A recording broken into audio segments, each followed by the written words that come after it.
Pasaka par taukiem.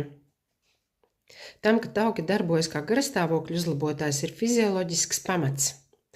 Tādi tauki, kā piemēram omega-3 taukskābes, var uzlabot informācijas plūsmu smadzenēs, tādēļ kļūst vieglāk pārvadīt dažādus signālus. Turklāt šīs taukskābes iedarbojas arī uz neiromediatoriem smadzenēs, kam ir nozīme attiecībā uz depresīviem traucējumiem.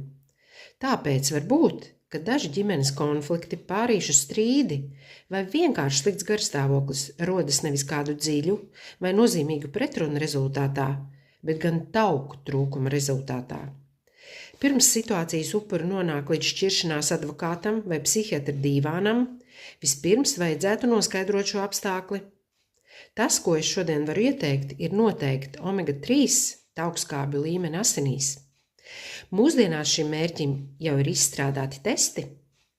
Ja ir tā, ka omega-3 trūkums ir šo saslimšanu riska faktors, tad šie tauki ir ļoti pievilcīgs pretlīdzeklis, kam nav nekādu blakus parādību un piemīt spējas iedarboties uz cēloni.